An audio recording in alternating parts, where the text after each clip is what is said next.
They're selling them because they need cash to lend to their own banks to bail out dollar borrowers who can't pay their debts. This is part of a global dollar shortage. And one by one, it's taking various economies into recession. So again, you got to go behind the curtain, say, hey, what's going on backstage in the Eurodollar market? And what you see there is monetary contraction, a global dollar shortage. And then people say, well, wait a second. How could there be a dollar shortage? The Fed printed all this money. But I just explained the money the Fed printed went back to the Fed. It didn't go anywhere. The real money in the system is created by the commercial banks in the Eurodollar market. They're contracting for their own reasons. Mainly, they're afraid of credit. This goes back to your point about, are we heading to stage 2 of the banking crisis? I think the answer is yes, but they're very credit conscious. The time bomb, or maybe landmine is a better word, the landmine this time are not home mortgages as it was in 2007, because that actually, it's hard to get a mortgage, at least in the United States. They've reformed. In this insightful snippet from finance expert Jim Rickards, we delve into the complexities of the global economic landscape with data indicating recessions in major economies like the UK, Germany, and Japan, and a perceptible slowdown in China. Rickards suggests that the traditional levers of monetary policy, such as those utilized by the Fed, are proving less impactful. Instead, he points to the euro-dollar market and commercial banking sector. As crucial indicators, Rickards highlights a global dollar shortage driven by banks, contracting their balance sheets, and becoming increasingly risk-averse, particularly in the face of potential crises in commercial real estate. That is almost irrelevant, almost completely irrelevant. If you want to know what to look at, say, hey, I want to understand the international monetary system. I want to see if we're possibly heading into recession. By the way, the UK is in recession now, right now, not forecast now. UK is in recession. Germany's in recession. Japan's in recession. EU as a whole is in recession. They're not severe. They haven't been that long, but they are all in recession. Germany, the worst of the lot. China is slowing down perceptibly, and I'm sure you feel that in Australia because that's your largest export market.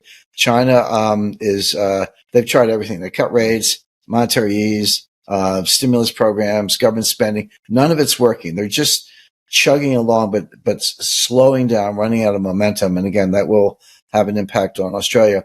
We'll come back to the U.S. a little bit because I know I want to talk about U.S. GDP.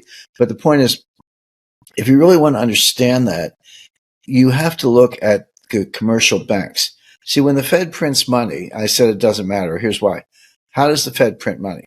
What they do is they call the primary dealers, which are the big banks, Goldman, Wells Fargo, Citi, et cetera, and they buy bonds or notes or treasury bills. So they'll call Goldman, say, offer me 5-year notes. Goldman will offer them, they'll say, done. Goldman delivers the notes, and then the Fed pays them. When the Fed pays Goldman Sachs in that example, that money comes out of thin air, and that expands M0, which is base money. Call it money printing if you like. Okay, what does Goldman do with the money? They give it back to the Fed in the form of excess reserves. They deposit it with the Fed in the reserve account, and it's excess reserves. And by the way, the Fed pays interest on excess reserves, IOER. So they pay interest on excess reserves. So if you're Goldman and you're leveraged and you got some money at the Fed, you're making money on it. The money doesn't go anywhere, Shay. It's not lent. It's not spent. It doesn't affect consumers. It's not in the real economy. It's not being used to finance infrastructure or anything else. That money the Fed prints it and gives it to the dealer, and the dealer gives it back to the Fed.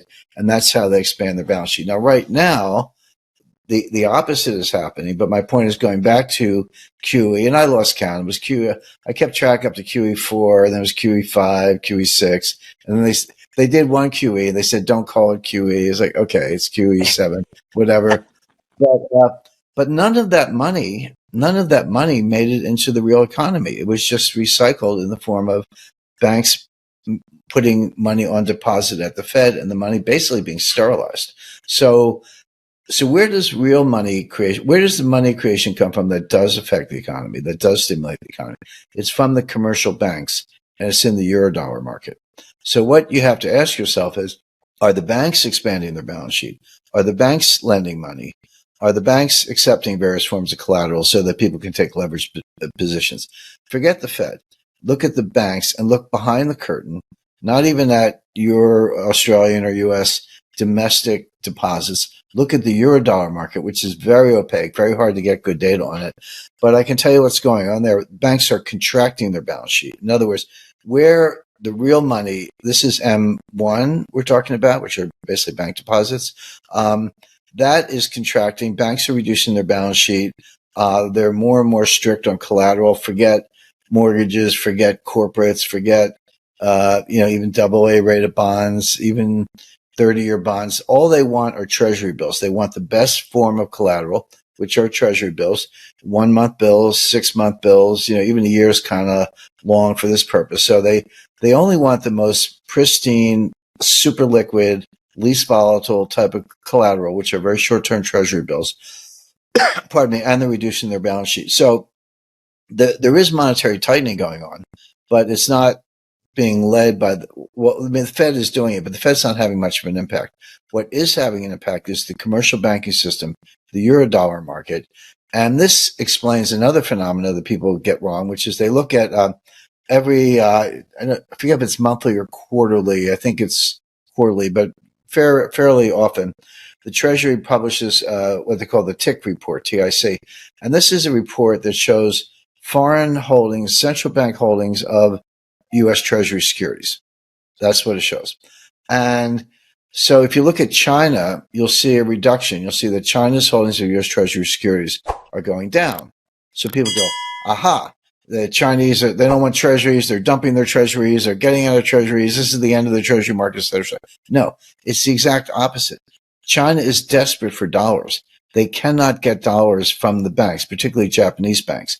So they're selling treasuries, not because they don't want the treasuries. They'd love to have more. They're selling them because they need cash to lend to their own banks to bail out dollar borrowers who can't pay their debts. This is part of a global dollar shortage.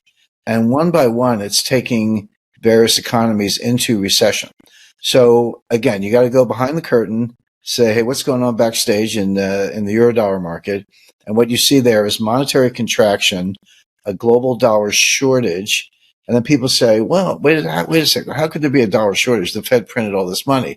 But I just explained the money the Fed printed went back to the Fed. It didn't go anywhere.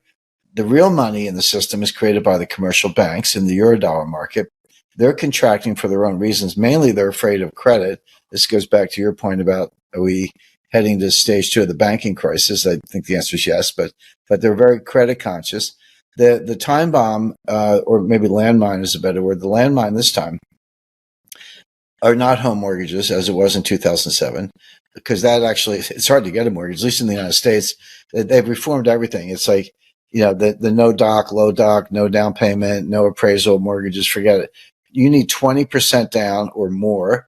You need a bona fide appraisal, high, good credit standing. You need a lot, income, all verified, etc. So it's actually hard to get a mortgage. So that's not the problem. The problem is commercial real estate. And this is a legacy of a couple things. Continuing our exploration into the economic insights provided by Jim Rickards, we now delve into the looming crisis in commercial real estate. As the pandemic catalyzed a seismic shift towards remote work, leading to a surplus of empty office spaces coupled with a construction boom fueled by low interest rates, the stage is set for a collapse in this sector. Rickards predicts a prolonged impact, akin to the aftermath of the Great Depression, with social changes lasting decades. With buildings remaining unleased and construction loans nearing maturity, a domino effect ensues, potentially triggering a fire sale scenario and severe write-downs across the banking sector.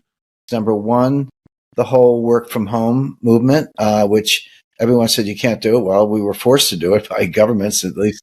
This was around the world. The U.S. was just as bad. Canada was probably worse in their own way. The Freedom Truckers, et cetera. I gave them money. I'm surprised they allowed me to cross the border, but I have family in Montreal, so I had a good excuse. That work from home thing actually worked. We're, I'm not in Australia, you're not in the United States, but we're doing a face-to-face interview. People got used to Zoom, they got used to teleconferencing, et cetera. And a lot of people never went back to the office. And then a lot of employers allowed it. I mean, the federal government, all those buildings in Washington, D.C., they're 2/3 empty. Everyone's working from home in Virginia. So that's by itself would have killed commercial real estate. But coming out of the pandemic, when interest rates were quite low at the time, there was a building boom. The developer said, hey, interest rates are 1% or, 1.5% or 2 or whatever. Get me a construction loan. Let's put up a skyscraper, et cetera. So you had a building boom. At the same time, you had a cultural shift that, in my view, will last for 30 years. And I said that in my book, The New Great Depression. I said, the pandemic may be over, but the pandemic effects, the social changes will last for 30 years, as was the case in the Great Depression. When you have a social shock that significant, you don't get over it in 2 years. So between work from home and the building boom, now there's a glut of commercial real estate, and construction loans are not long-term mortgages. They're like 3-year loans. And you have to, basically the idea is you get a 3-year construction loan, then you lease up the building, and then you get a long-term mortgage, or you get a syndicate of investors and pay off the construction loan and, live off the rents. But they're at the point where they can't pay off the construction loans because the buildings are not leased up. Maybe in Dubai, but not in New York, and I doubt it's any different in Melbourne or Sydney. So we're looking at a commercial real estate collapse. Now, there's a game that goes on where the banks, they just hold it on, the lenders hold it on their books. If you don't sell it and you don't get it appraised, an accountant will let you keep it on your books at, whatever the cost was, the historic value. But what happens if one bank gets in distress? They don't want to sell the buildings, but they have to. Or they don't want to sell the mortgages or loans, but they have to because they're in distress. It's a fire sale. Well, that's when you see real pricing. That's when you see prices down 40%, 50%. But the impact of that on all the other banks is now the accountants say, hey, that bank across the street, they just took a $5 billion write-off on their commercial real estate portfolio. What about you? You can't tell us that all this stuff is worth par. And then the write-downs begin, and then the distress begins, then the fire sales begin, and then that's when the whole system starts to implode.